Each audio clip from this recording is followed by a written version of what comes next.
Welcome back. Okay, we are on the air. We had an official countdown here. It is the eve, the day before the second exam here in MGO302 in real time. So everybody, thank you for your attendance here in Jacobs 106. Does everybody understand that this stuff is for the third exam? Yes, because we're going to start Chapter 10 today. So if you started this video and you're studying for the second exam, you probably don't want to partake of this right now. We'll see you soon. Right, because we're going to get started on the material for the third exam. Although, since it is just before the second exam, if I see any opportunities to review something for the second exam, by way of explanation, if you're listening to this later, we'll draw that out. Yeah, because a lot of this stuff is interrelated now that we are talking about. Chapter 10 has the title, is it going to fit, Inventory Management. Although it's ironically not the only chapter in inventory management in our book, but let's begin with some terminology, of which I think a lot of that terminology you already know, or at least have had a brush with. Then let's talk about sawtooth diagrams. I bet you've never seen those before. They'll be pretty special, because we're working our way up to what's known as the, EOQ. That's supposed to be a Q, EOQ model. And if you're looking, well, in the no frames, where are we? We've landed right here. This is no page 90. It's difficult, or 89. It's difficult to see that fact because there are so many thumbnails, because the whole front part of Chapter 10 is about language. Oh, all right. First off, Chapter 10, Inventory Management. Chapter 10, Chapter 11, Chapter 12, they're all about inventory management. This that we're beginning with is the oldest form of inventory management, actually historically, that we're going to be looking at. You might be thinking about, well, why are we looking at the oldest? Why don't you just show us the most modern? Oh, because of the different styles of inventory management, of which there's the 3 chapters. They work well or don't work well depending on the type of inventory. They're all very active to this day. But we're beginning here because this is kind of like the foundation. Oh, and I'm standing in front of the slide and it says inventory. Right. So we're actually beginning what's going to be a couple of weeks in one sense or another talking about inventory, and that's a word you already knew. You came to this class, you know what inventory means, right? Like project. You didn't really need a definition for project. You had done projects before. Now, inventory, up here, let's just talk about first the overall definition. I went to Google Chrome and I typed in just before class lots of inventory images. And this is one of the first things that popped up. Actually, though, it wasn't the absolute first thumbnail that was volunteered. I just then grabbed it because it's my search, lots of inventory. The very first thing that popped up? There was this big photo of an empty parking lot. And then there was another photo of a parking lot full of what was obviously new cars. Okay, fair enough. That's actually inventory. Then this popped up, so I thought, all right, well, that'll kind of like set the scene here. We're obviously in some type of warehouse. Actually, from the description of the image, I believe this is an electronics recycling warehouse. It looks like we're on the intake side of it. Good enough pictures, any for inventory. What is inventory? This is all supposed to be about defining inventory. If you had to explain inventory to somebody outside of MGO302, just in conversationally, I mean, what is inventory? Everybody here is staring at me like, I haven't taken the exam 2 yet. Don't ask me any questions. Inventory. It's what you it's what you have to deal with. Well, not, don't write this down in ink. We're only talking conversationally, but what is inventory? It's stuff. I mean, it's tangible stuff that you have to deal with. That's what inventory is. You need it, right? Okay, now we're trying to shape up a more formal, like thumbnail definition for inventory. Inventory is obviously tangible items, like the used electronics on the intake side of an electronics recycling plant. So to formalize that, other than writing stuff, because that's actually how I think about inventory, we won't use the word stuff, S-T-U-F-F. Let's use the word stock, which is basically saying a lot the same thing. Oh, wait a minute. So if you wanted a definition for inventory, it is a stock of, I should write any item. That's good enough. Any item or resource. Although another way to think about it, what I have written in my notes,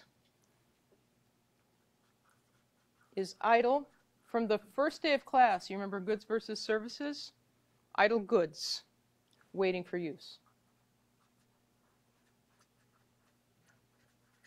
That's a more conversational definition for inventory, but it actually hits on a lot of good points that we need to remember about inventory. Inventory by itself is inherently idle because it's just things. It wouldn't make any sense for us to possess it as an individual or as a company unless it had some use. But if it's in inventory, that means it's idle. It's waiting to be used. That, I think, is like the fullest, the richest definition of inventory. But the bottom line is inventory, what is it? It's your stuff. It's the stuff you have to deal with. Okay, now, this is the intake side of an electronics recycling plant. We're going to go over a couple frameworks of the entire world of inventory, some important conceptual frameworks. You're going to notice me do something periodically through that discussion. Come on, forward the slide. There we go. I'm going to keep using supermarkets, not exclusively, but I'm going to keep using supermarkets as an example. Because that is obviously the setting this young gentleman is in, and he is making a decision concerning the selection of personal inventory, right? That's actually what you do when you go buy groceries. And you say, oh boy, didn't we do this when we were talking about process layout for exam 2? Weren't we in the grocery store looking at the layout? True. Now, the reason is I keep dropping in examples about grocery shopping is because even if you don't have like a lot of work experience, you've been in a grocery store, and a lot of the broad concepts of inventory management that apply everywhere, they are very visible. You have an image that you can attach to them if you think about it in terms of the grocery store. So just here at the beginning, I want to explain that's why you'll see a couple times I will revert back to that. You can find that in the supermarket. Okay, so here we see for this particular supermarket, wherever he's at, there is idle inventory waiting for use. Food. Here we're not on the intake side of the organization, right? Here is where it's trying to sell its product to the outside world. One of the first major distinctions in all of inventory management, we said, what's inventory? Oh, it's stuff. It's stuff waiting to be used. All right, what type of stuff? What type of inventory? Now you can see on the note page that discussion's getting framed up. Types of inventory. Generally, the three major types of inventory, actually most types of inventory, there's a couple other ones that we'll throw in here, but the three major types of inventory are dictated by where they are in your system. And those are phrases that you've seen before: raw materials, work in process, and finished goods, right? Now, you have this list here. I want to point something out. This is actually a review all the way back to the first exam, the beginning of this class. I'm just going to write WIP for work in process, right? And finished goods.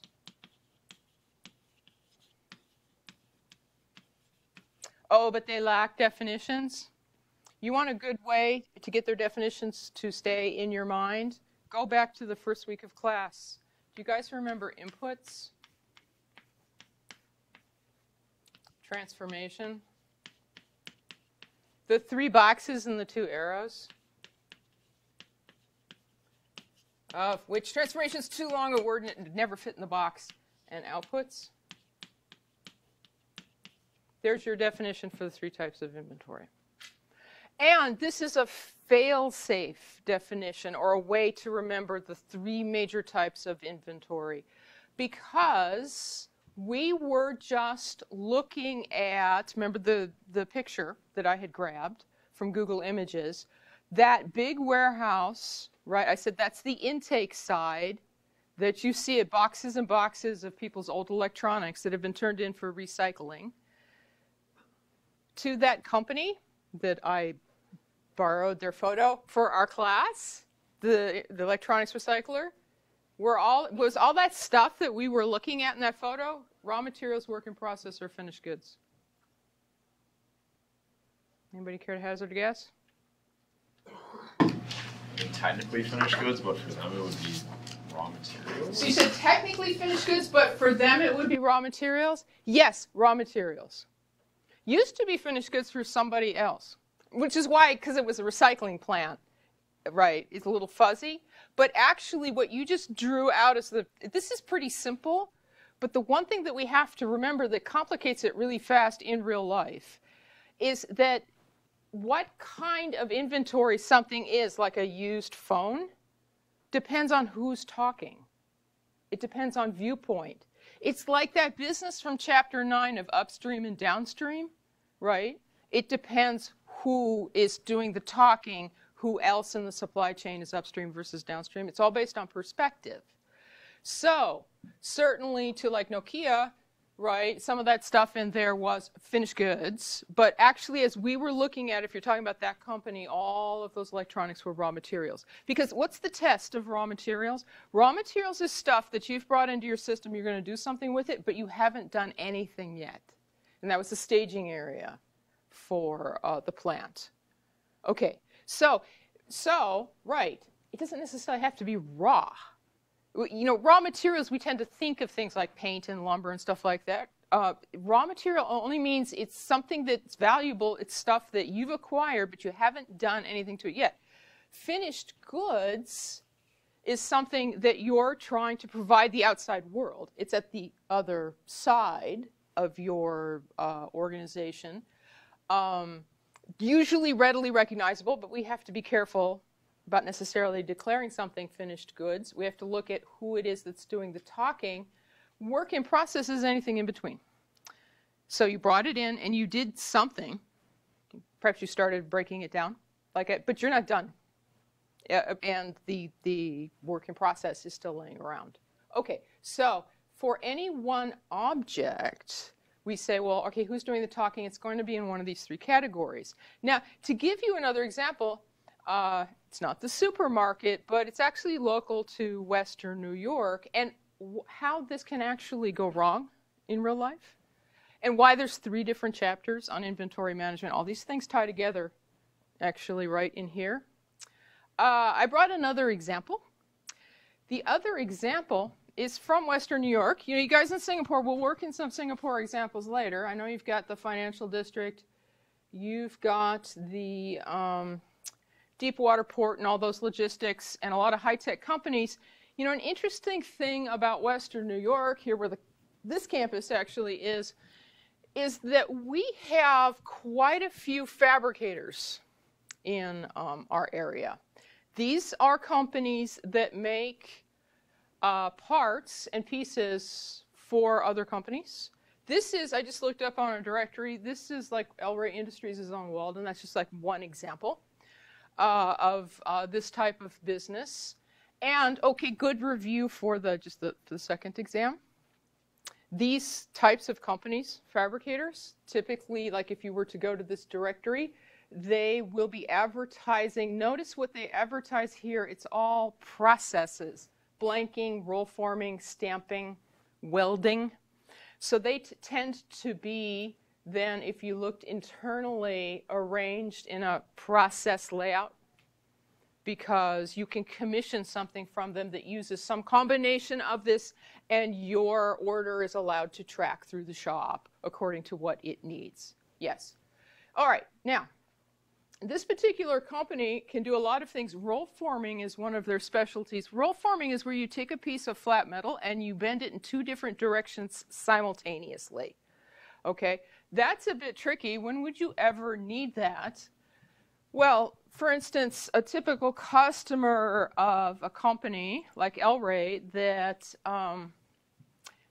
specializes in roll forming would be, for instance, Harley-Davidson.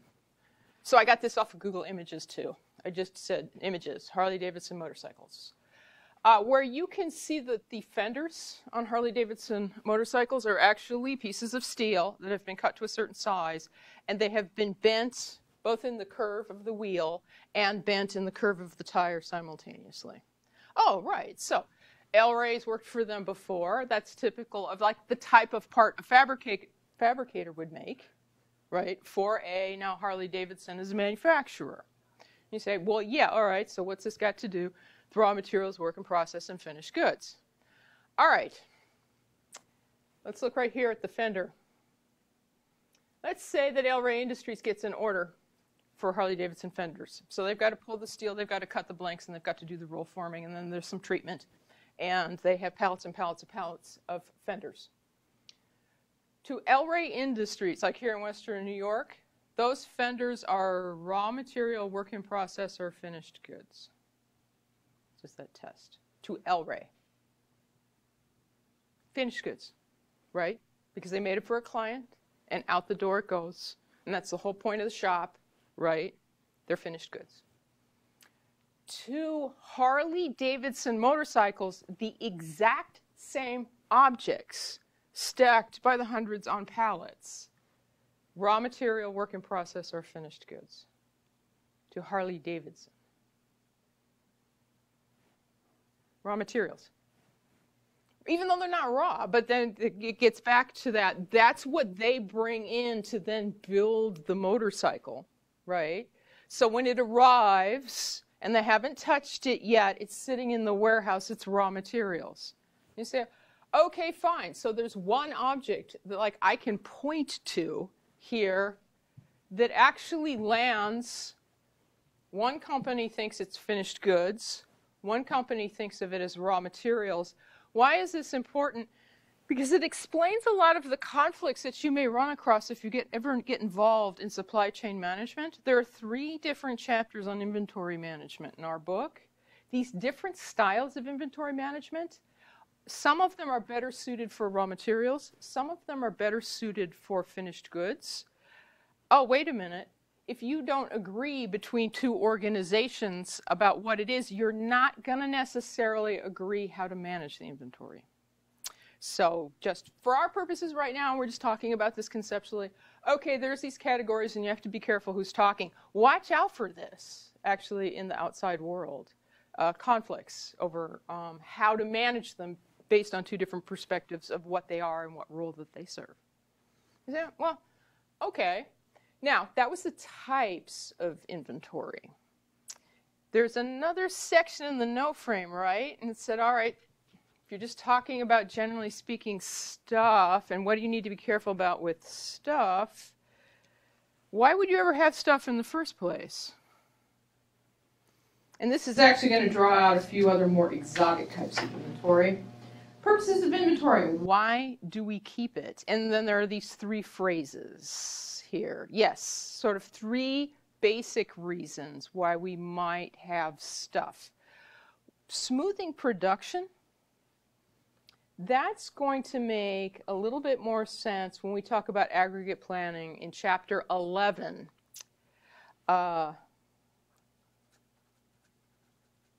Because we will talk about leveling or level scheduling or leveling schedules. You say, what? Okay, you provide something and you know that there's a busy season for it. People like to buy it. For instance, I'm just going to pick something that's so stereotypically seasonal. Snowblowers. Say you're Toro. You're a manufacturer of snowblowers. Again, I know an example is not a lot of a great local interest in Singapore, but stay with me, right? People buy snowblowers before winter or during winter. They don't buy them during the summertime. You have a plant that manufactures these. You don't have to shut it down in the summertime and then work like crazy making snowblowers in the wintertime, right? And chances are, if you're Toro, that isn't what you're doing. Instead, you can pick a steady level rate to work. You say, all right, well, you know what? We're really set up to make about $15,000 a month. That's what we're going to do. Yes, during the summertime, none of these things are going to sell. None of these things are going to sell, so they'll go into inventory, right? Yes, they'll go into inventory, and we say that's the reason that you're keeping inventory, is because you want to work at a steady rate. So you build up we had that word, stockpiling. You build up a stockpile to smooth out your production. There is another form of smoothing production, decoupling. And actually, I could go back to L-ray for this, because decoupling is something that you do, again, to sort of smooth out your life as a producer. Let's say you were L-ray, and say you got a phone call from Harley-Davidson, and they say, quick, we need another 15,000 of like this particular fender, of which manufacturers like that often make those kind of phone calls because they're practicing a different form of inventory management that we'll talk about in Chapter 12, lean. But anyway, so Harley-Davidson calls, says, quick, we need them right now. We need 15,000 fenders. All right, well, to make a fender, you need a stamping machine to cut the blanks. And let's say the perfect stamping machine, it takes the right width of material, right? You've named the center 101. That's really actually what where we want to start, because we cut the blanks. You know, they're just the right size for the fenders, but then we feed them into a roll former that is set up to Harley-Davidson specifications. Yeah, you know, and like that's how you get fenders. Okay, Harley-Davidson on the phone, they want fenders now. They want fenders now, but you look out there and the roll former 301 it's making noise. There's people over there, it's busy. You actually work for a bunch of different clients, right? It's busy. I won't be available for a while, probably until tomorrow. Okay, Harley-Davidson's in a hurry. They'd like you to get started. Does this mean you can't get started? This one's busy. This one's quiet.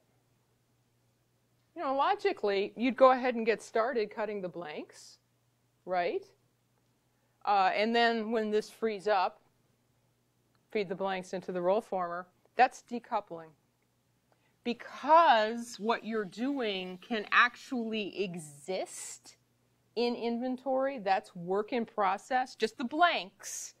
What you've done is ruined good sheet steel, right? But you can't use the blanks for anything. They have to be fed into the roll former before it becomes something valuable. But because you allow them to exist, it allows you additional flexibility. Under smoothing production, it's all about convenience and flexibility of things running better or finding the most cost-efficient solution. So in the case of decoupling, what we would expect to see, you know, is actually work in process being held. That's why we would hold it. In the case of smoothing production, level scheduling, it's more usually what we're seeing is it's the finished goods that are being held in inventory. Oh, and then there's the ultimate form of decoupling. Why would you have a whole lot of inventory someplace on this planet? There is a special, go back up to types, there is a special category of inventory that is quite significant in global supply chain management And that's the idea of pipeline stock. Pipeline stock could be work in process, could be finished goods, could be raw materials to one buyer and finished goods to another buyer. It depends. But pipeline stock is inventory that is in between companies and in between facilities. It's generally being shipped, you know, a considerable distance, which means it'll be a couple weeks. It's somewhere on this planet, but it's in the pipeline. Oh, this idea of you can make something one place, move it, use it some other place. These don't have to be under the same roof. That is another, that's considered another broader form of smoothing production, another reason that inventory can exist. It's decoupling whole organizations or whole steps, putting them in different places on the planet. You see? Okay. Now, that was just that one reason why you might be holding inventory. Smoothing production is kind of like for convenience or for cost savings.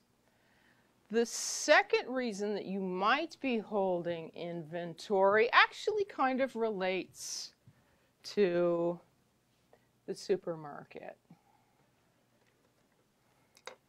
It says economies of scale, of which we've had that word before. Right? Remember cost savings through volume?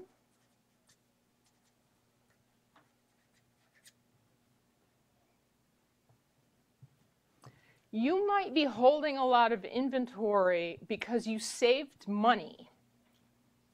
Now, this category, not really so much smoothing production, but this category of economies of scale, you can practice this with your own personal experience. Because let's say that we're standing out in the parking lot outside a supermarket, Wegmans, Tops, cold storage, you pick supermarket. And we see you coming out of the supermarket. You had just gone into the supermarket to pick up a few items.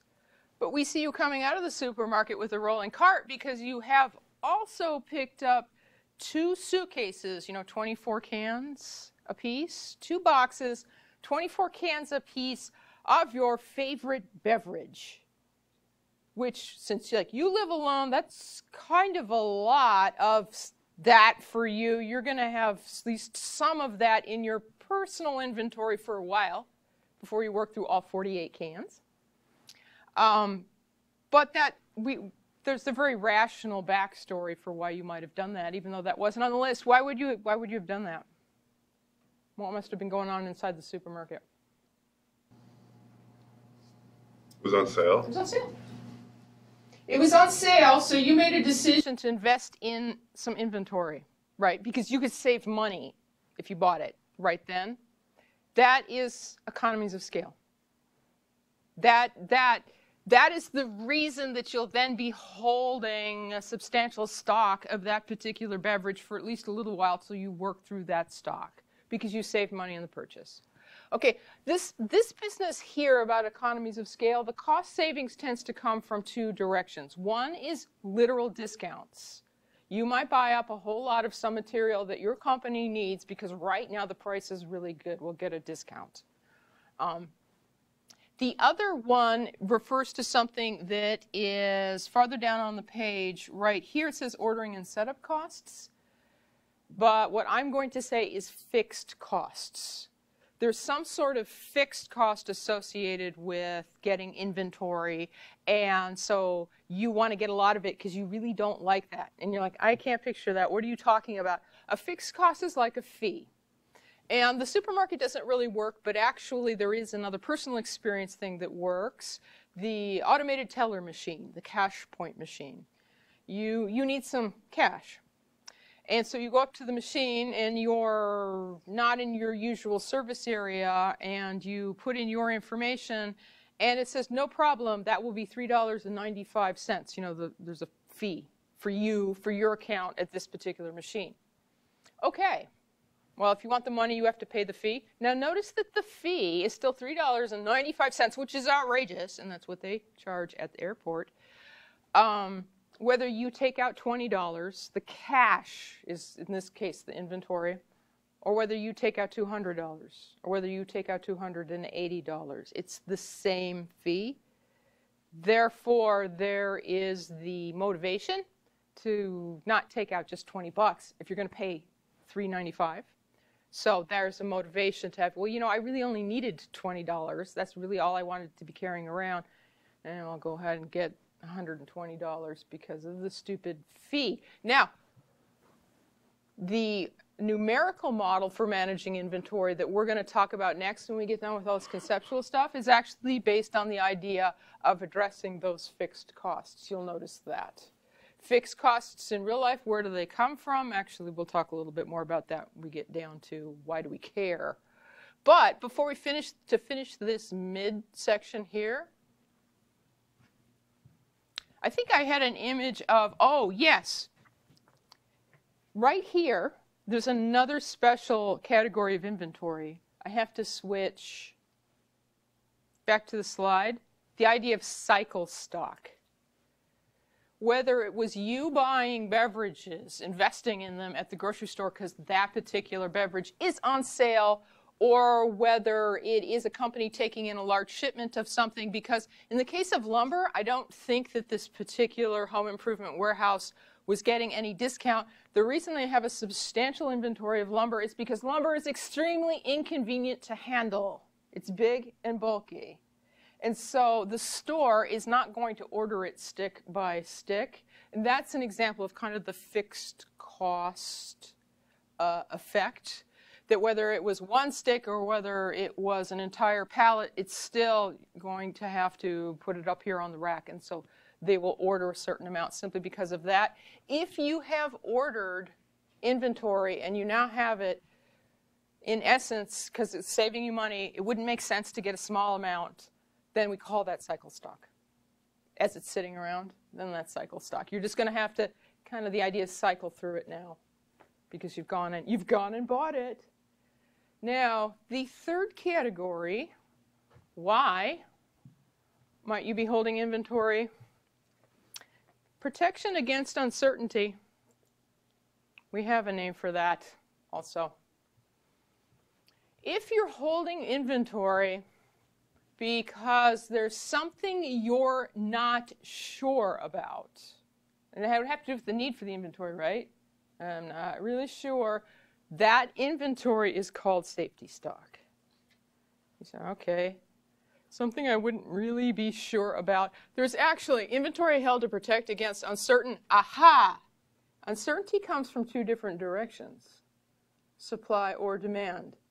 You might invest a whole lot in something because you're not sure if you can get it over the next couple months. You see people raiding supermarkets down in our hurricane-prone regions when a storm is coming. Why are they buying up all this stuff? Because it's essentially safety stock at a personal level. They're not sure that they're going to be able to get a hold of food or shop readily for food in the next couple weeks. But in business, while there's a certain maybe amount of that uncertainty on the supply side, a lot of the safety stock models are really devoted to trying to address uncertainty in demand. That is to say, you're not sure how much you're going to need. This is a picture from a trade show.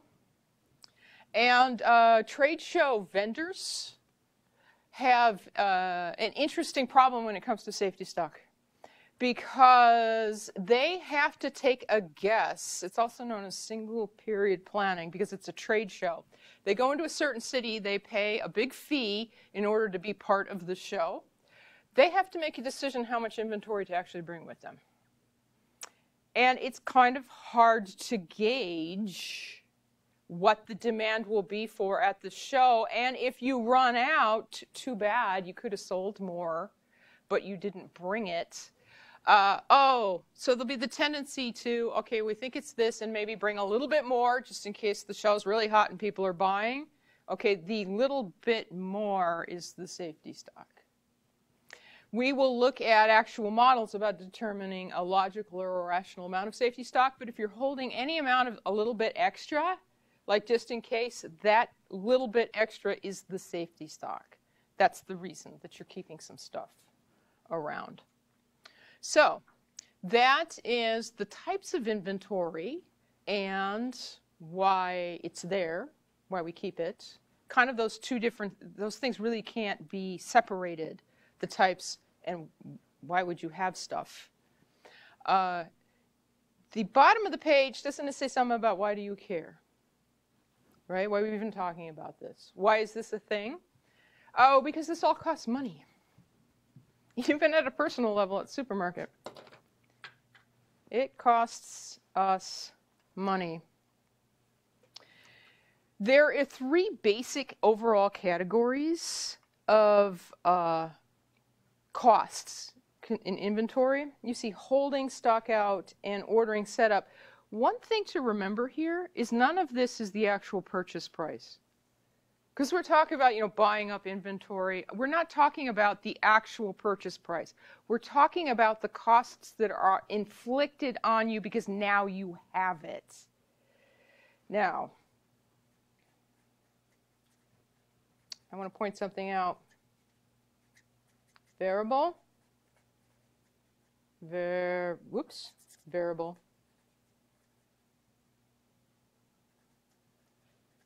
And fixed. Of these 3 overall broad categories of how could stuff cost you money, first off, holding costs. Holding costs are a variable cost. That means that the more inventory you have, the more it costs you. Everybody hear that? I just asked somebody to send me a photo of some inventory, and they were at the supermarket, and so they took, so this is inventory for the supermarket itself. And we're saying, never mind, they had to buy this from the makers of this is cheese, right? And we're not talking about that, the actual purchasing and procurement costs. We're just talking about the cost of having inventory. Oh, that's another way. It says holding cost, cost of having inventory, just having it. Well, how can something cost you money just by having it? I mean, you're not using it at the moment. It's idle because it's inventory. How could it possibly cost you money to simply have it in your possession? Anybody have a sense of that?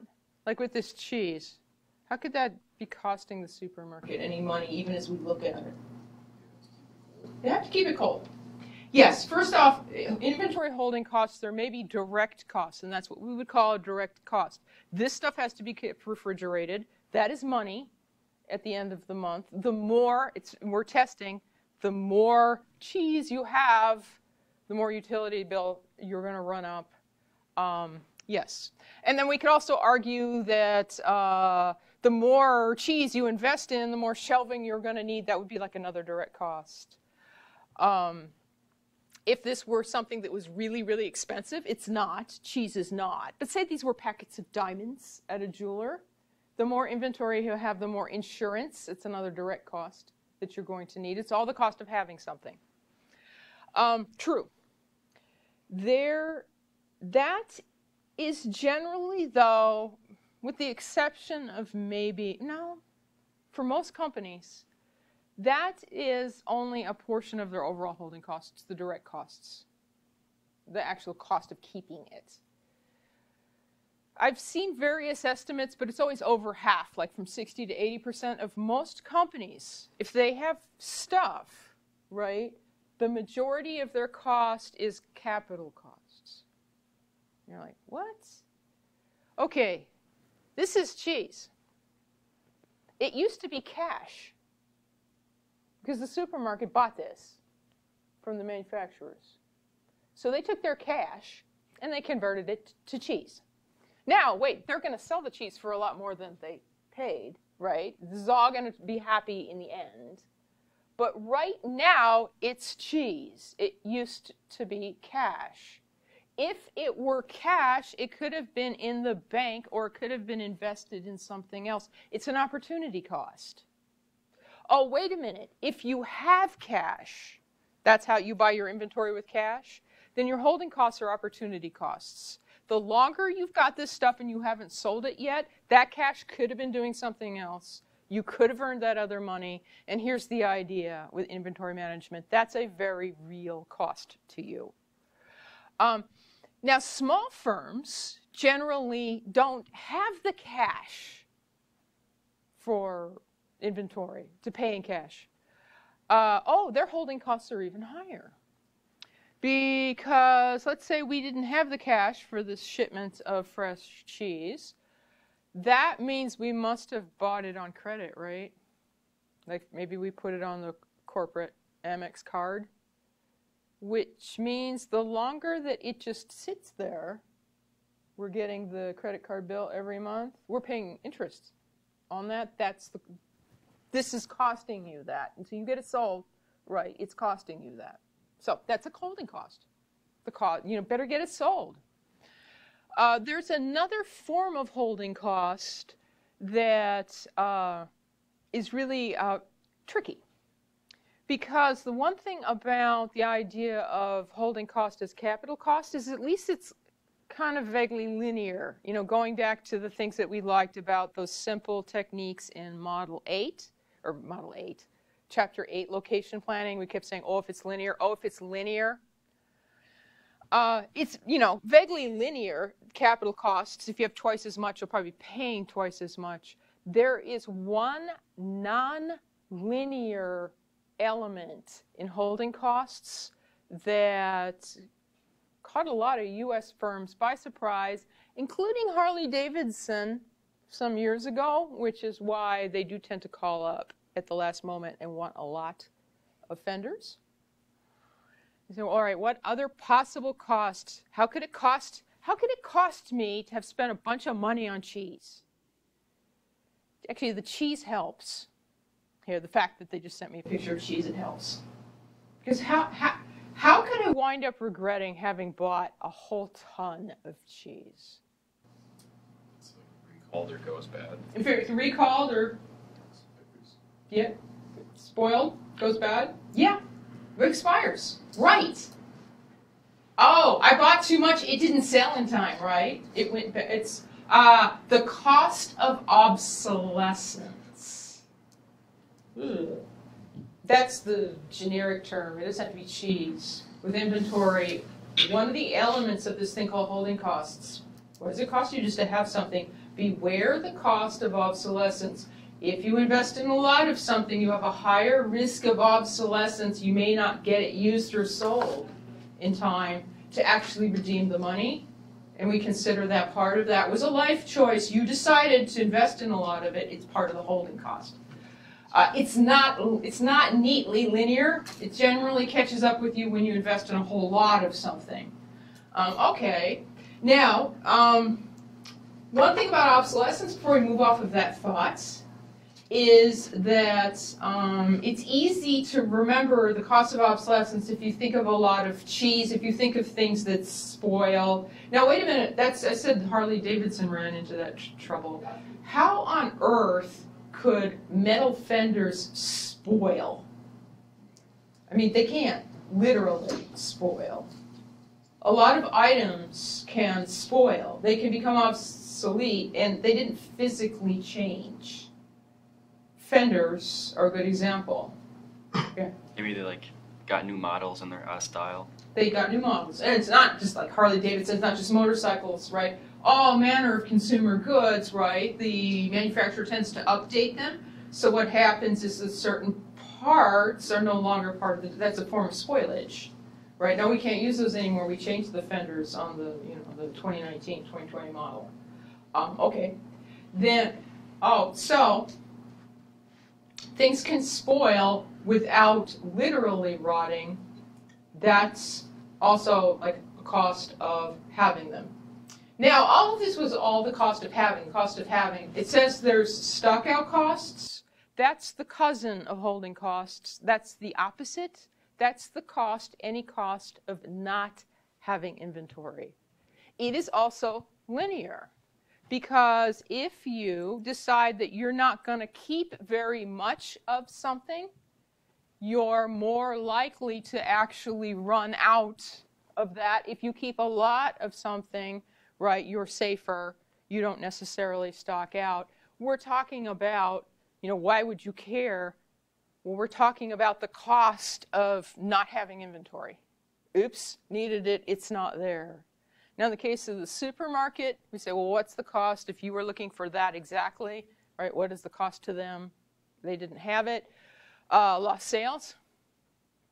Oh, but maybe you're like Amazon and the person's already paid. The person gets put on back order. Oh, well, we say the back order has a cost. It's true they didn't have it in stock, but they have to keep track of the customer on back order. And they have lost some goodwill because you were supposed to have it in 2 to 3 days, and then you tell me that it's going to be 4 weeks. So we say that's a cost. Maybe they should keep more of that in stock. You see how this is kind of squishy? That's not very linear. It's not a question of simple multiplication. Nonetheless, it's the cost of inventory not being there. Okay, so you can put on back order, or maybe you lose the sale. Both of these things are in stark contrast to that one last item that I already drew on in the notes. The idea of ordering or setup costs. If it's not a holding cost and it's not a stock out cost, chances are it's a fixed cost. It's any cost, doesn't matter actually what the context is. It's any cost that doesn't change, whether you have a little bit of inventory or a lot of inventory. Whether you place a small order or whether you place a huge order, it doesn't matter. You have to pay that amount. These can be transaction fees in real life, kind of like the ATM.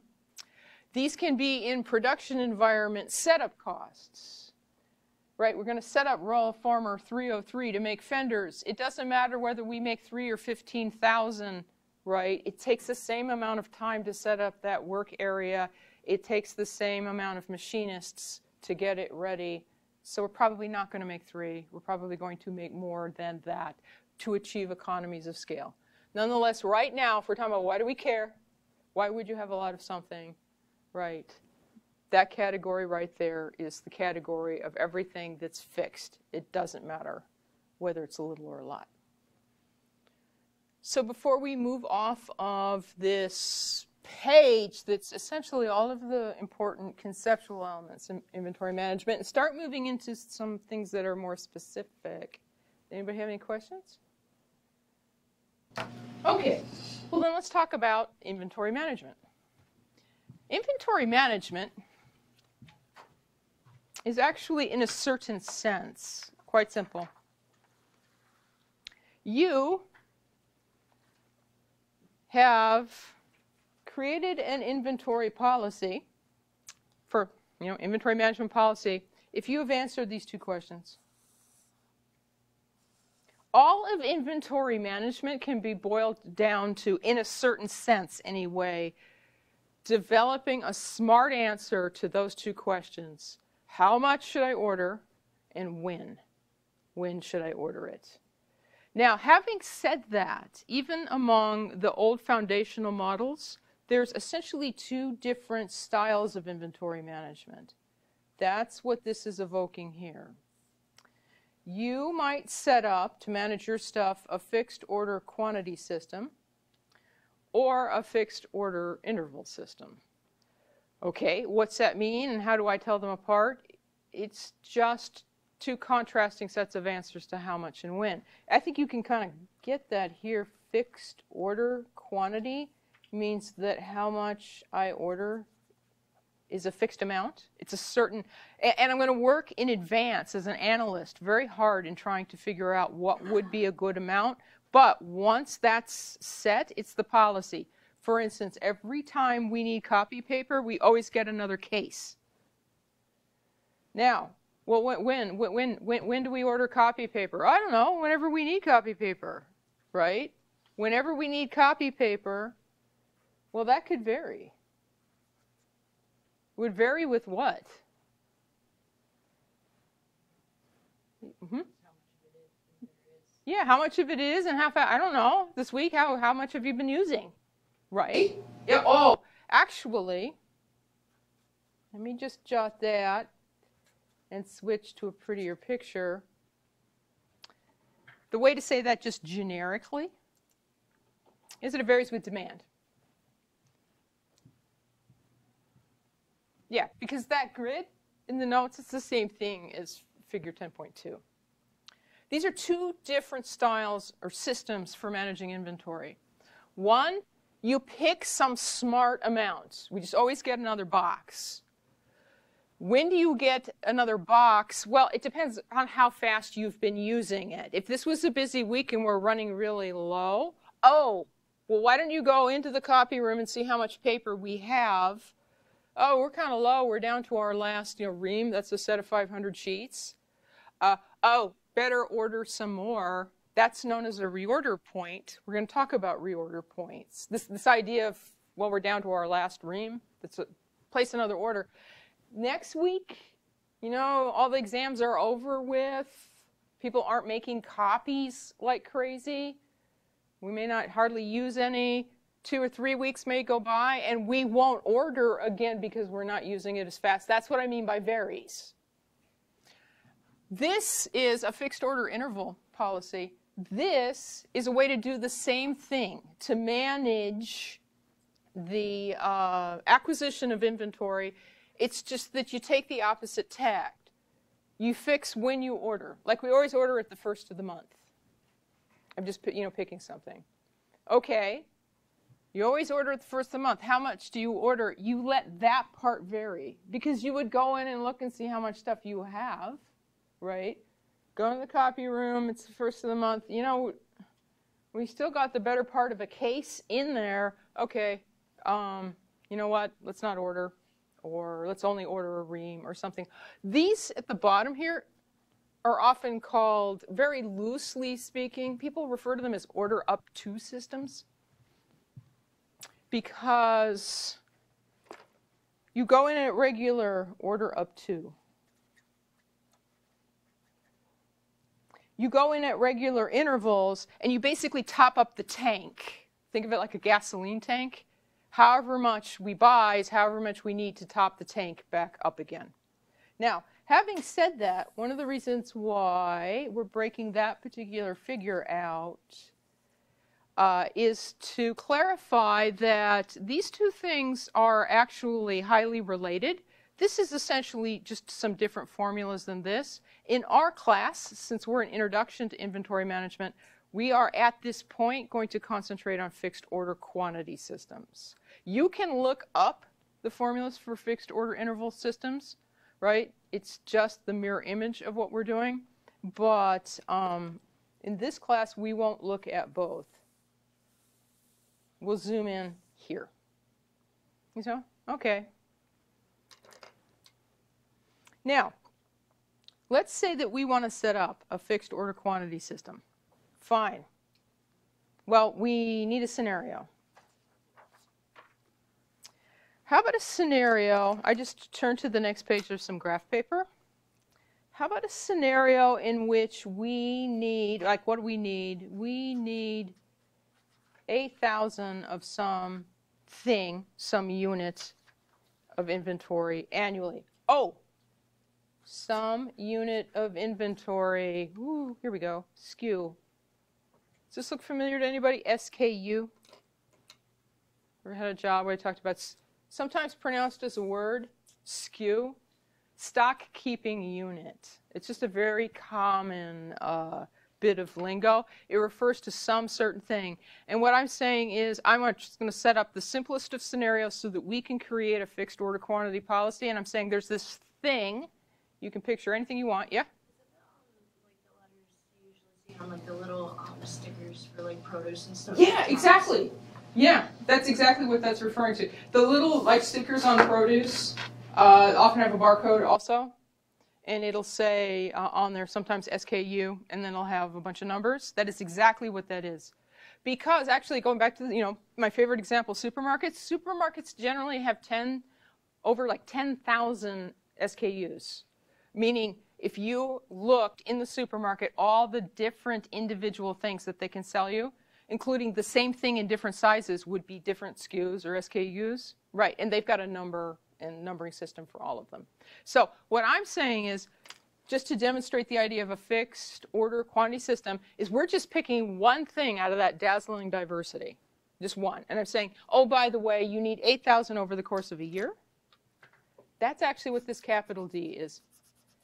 Because throughout Chapter 10 is going to establish a few symbols or abbreviations that are going to haunt us for a while. One of them is capital D. Capital D from this point forward always means annual demand. There's this thing, how much do you need? Oh, we generally need about 8,000 a year. Okay, well, time to set up a inventory policy to govern the management of that thing, whatever it is. I'll make one up. How about this? Capital Q, from this point forward, it's actually been sneaking around a couple times up to this point. Capital Q means quantity. It is specifically, like for the next couple chapters, order size. Like you need some, how much are you going to order? The answer to, I said that, that one question, how much should I order? The answer symbolically is Q, whatever the answer happens to be. And so I said, okay, Q, I'm creating a policy. I said, you need 8,000, order 8,000. All right, now, this is all at the top of some graph paper because we should look at my policy. A sawtooth diagram is kind of like an EKG. It's a diagnostic tool. What you are assessing is an inventory policy. The horizontal axis on a sawtooth diagram is always time. And so I just picked out an arbitrary point in that grid, and I just said January 1st, because we're talking about time. I do want to make some markers for myself, some equal-sized intervals. Like in my notes, I went every 4 grid squares, and I just made a mark. Because this is the middle of the year then. I'm trying to do financial quarters.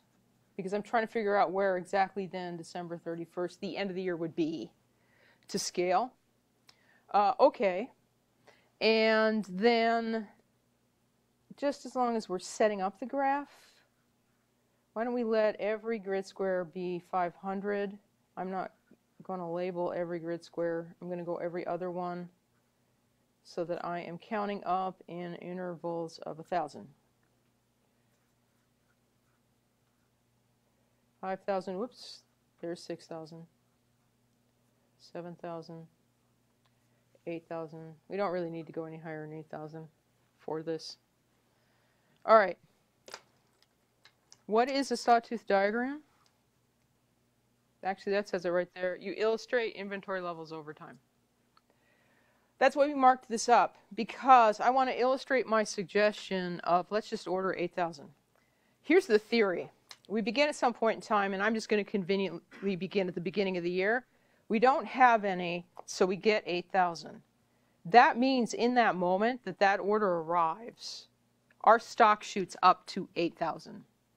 Now, I am going to illustrate one of the most sensitive assumptions of Chapter 10. I'm going to assume that our consumption of this item is perfectly constant. All of the models that we look at in Chapter 10 from this point forward are assuming so-called constant demand. It doesn't have to be exactly so in real life, but whatever this is, you use it at a constant rate, right? So if you have a stockpile of it, you're eroding it at a constant rate, which means that how could I draw this line in confidence? 8,000 is 1 year's worth of stuff, right?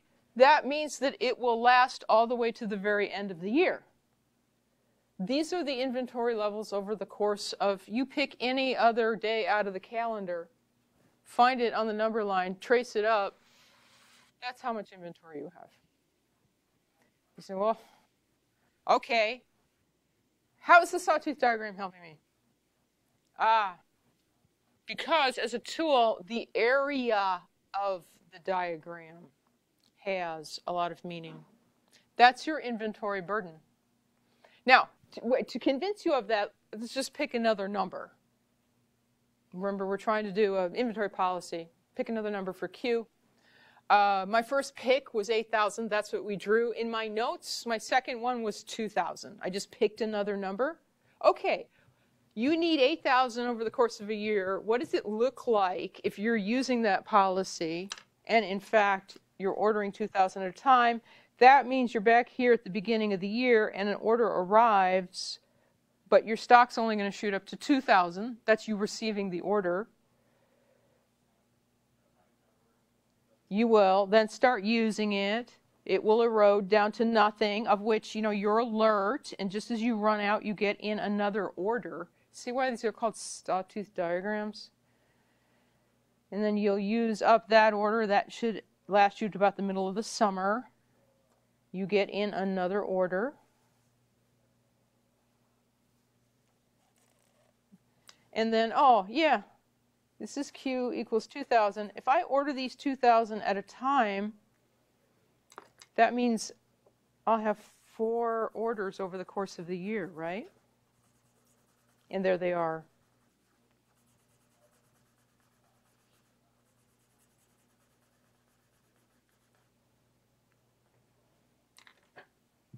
So we're looking at now, matter of fact, let me label. This one right here is Q equals 8,000. And if I were to shade in the area of that one, notice how much territory, without even marking over Q equals 2,000, that takes on. I have to ink in all in through here.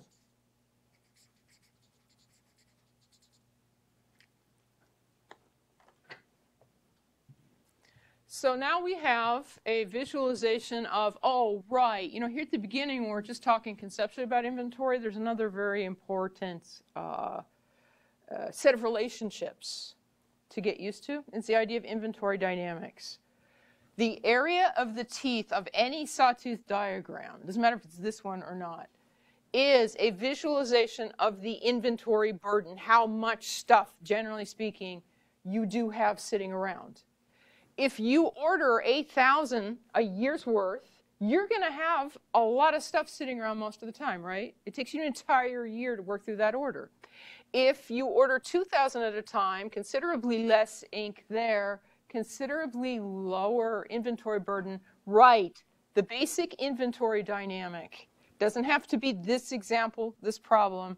In general, the smaller your order size, the lower your inventory levels. Everybody hear that? The smaller your order size, the lower, in general, your inventory levels. You're not going to have as much stuff sitting around. You say, oh, okay. Oh, which sounds kind of positive, but there's got to be a flip side to that, and that there is, right? It's just basic logic. The smaller your order size, the more frequently you order, because that's what each tooth is. Each tooth is an individual order. Right, and so if you're always ordering small amounts, you're always going to be doing a lot of ordering, right, to keep up with the need. That's smaller the order size, the more frequently you order. The larger the order size, the less frequently you order. In this sawtooth diagram, just talking about general things that you can diagnose off of sawtooth diagrams. If you're looking at a certain policy, you can see maximum inventory level. It's pretty obvious. That's the height of the teeth. So here we're assuming for this policy you don't ever have more than 2,000 in stock. Here you briefly have 8,000 in stock. You can also see an illustration of a very important concept that you may not have come across before. It's the length of the base of one of the teeth. That is known as the order cycle. Sometimes, and I don't want to confuse you guys, you're still taking exam 2 tomorrow, of which with line balancing, there's this phrase cycle time. That phrase also gets used here, but we will not use that shorthand right now. And let cycle time be the length of time that a person has at a workstation to accomplish whatever is assigned to them. From here to here, or from here to here for Q equals 8,000 is what we call the length of the order cycle. Oh, which is to say, what is that? It's how long an order lasts you, right? If you order 8,000 at a time, it lasts you the entire year. If you order 2,000 at a time, in a simple example, it lasts you for, what, 3 months, the quarter of a year. So, okay. Now we're looking at, these are two different policies. Remember, we have a policy when we have a smart answer for Q. Then we can go on and talk about setting another answer to the other question, but we're just trying to set a smart answer for Q. Which one of these two should we pick? Because we only need one answer for Q. Anybody have any favorites? Non-committal? Okay, I like this one. To me, it's more pleasing, right? The Q equals 2,000. But actually, we don't right now have any basis to make a choice. Because right now on this page, we don't have any information on, well, how inconvenient is it to hold a lot of inventory? I mean, there's no sense of that. I think I like the one in yellow because it just seems a bit mental to have that much stuff, you know, here around all the time. But I don't know. I mean, maybe this stuff is really small and really cheap and it doesn't matter. We don't have it here, but if you turn the page, page 92, we have it here. Oh, because this is the problem we've been working on. Suppose we must secure 8,000 of some SKU stock keeping unit annually. That's that D equals 8,000. Oh, and here it does tell you the purchase price. That's interesting. At a cost of $10 a unit. There's 250 working days in the year. I'm sure we're going to use that for something. And it costs us $30 to place an order. This is one reading that we were missing when we were trying to pick between the two. Is there any fixed cost or inconvenience to actually receiving an order? And it's saying, yeah, doesn't matter how big the order is. It's like a vendor fee. It's $30 for a new order. Oh, your fixed cost that's haunting your inventory system, that's always capital S. Capital S. You say, why S? Probably meant to be an abbreviation for setup cost, but just it's the fixed cost associated with the system. And then regardless of its size, yeah, okay, fixed cost. We estimate our inventory holding cost to be 30% annually. We're looking for H, the holding cost. And they told us. They said that, but they told us that our inventory holding cost is 30% annually. What that means is it's 30% of whatever the item cost us. Oh, right, like it's the, hopefully not, but it's like it's the rate on our credit card. Here. Now, what we want in order to make a logical choice is we want this parameter H, which is the holding cost. That's the fixed cost. This is the holding cost. Okay, now I'm going to say something. Everybody got to listen because it's kind of a weird idea. But you got to lock this down or nothing else works. This H, the holding cost, is always expressed as the cost of holding one of these items for an entire year. Everybody hear that? That's what H is. If you had one of these things and you had to store it for the whole year, how much would it cost you? Now, never mind, you probably wouldn't keep one for an entire year. That doesn't matter, right? How much would it cost you? Well, that's why we needed the $10, because this is what this is saying. It would be 30% of that, or, okay, not too bad. If you had one of these items, it would cost you $3 to keep it for the entire year. We want that. We want this. We want this. I think we've got what we need to, that was, my idea. If we just order 8,000 immediately, that was my first suggestion. Q equals 8,000. Now we can actually assess that. Well, let's see, ordering. You just pay $30, right? Because it costs $30 to place an order, and there's only one for the course of the year, so $30. But what about holding? I have this fact I'm supposed to make some use of, and that's that it costs $3 to hold one of these things in inventory for an entire year. And I want to calculate, well, what's it cost to hold 8,000 but use them over the course of the year? we're going to do a little bit of logic here. There isn't actually a single item that lasts the whole year. That would be the $3. In fact, the situation is, for a split second, we have 8,000 at the beginning of the year, and we have none at the end of the year, and it falls evenly. Remember, that was a critical assumption throughout the course of the year?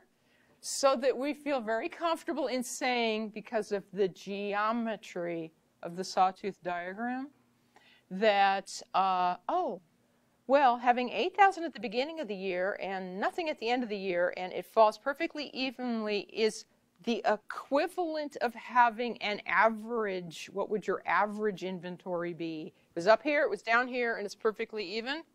You just split the difference. And actually, that's the area of the tooth, right?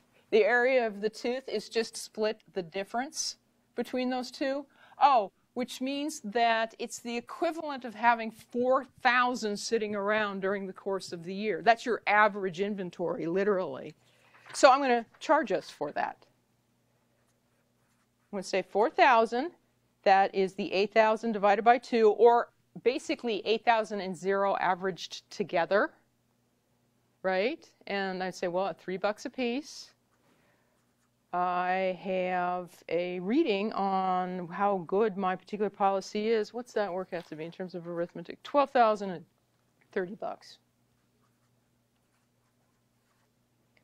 With the parameters that we were quoted, if we wanted to do that, just order what we need for the year and then forget about it. Okay, well, that's going to set you back $12,030 in related inventory management costs. Now, I had also suggested 2,000 at a time. This says 1 at a time, so it's like going slam in the other direction, right? Geez, ordering. If we order them 1 at a time, how many orders are we going to place? 8,000, right? And you pay 30. I mean, I don't think we're going to do this. With holding, if you order them 1 at a time, half the time you've got one because it's here, and then it's sold and it's gone and you have nothing. So half the time you have one and half the time you have none. So we say, well, that's the equivalent of having an average of how many sitting around for the whole year? No, you're actually averaging 1 and 0. 1/2. Okay, times 3. So obviously, if you want to order them 1 at a time, this is like really driven by the ordering costs. The total relevant cost of your decision is $240,000, and then tack on $1.50 for the holding.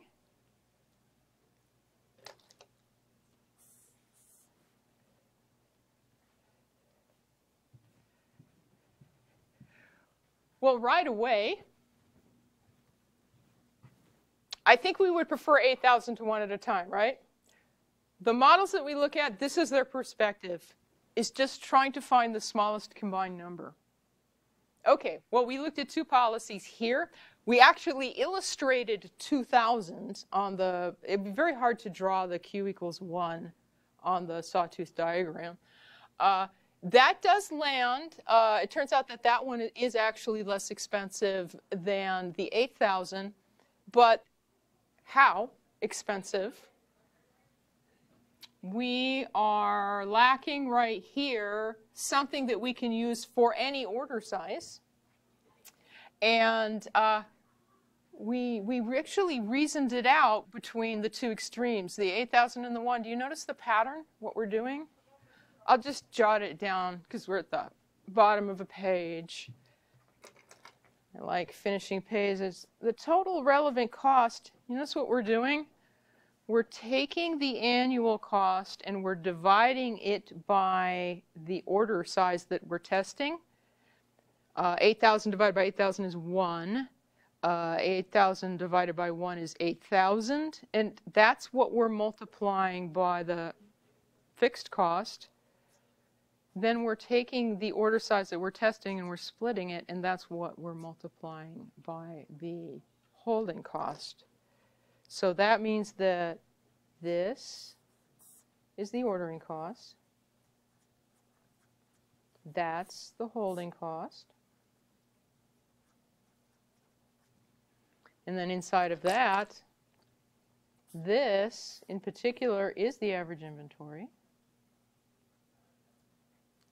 And that, D divided by Q, is the number of orders. We were just reasoning our way through it, but that algebraically, that's what we're doing. So, here at the bottom of this page, why don't you take the same numbers, but take my suggestion of Q equals 2,000, remember, we illustrated it? Put a 2,000 here and a 2,000 here, and see how much better that particular suggestion is from the two that we've looked at here. And that, right there at the bottom of the page, that's a really good stopping place. We're not done.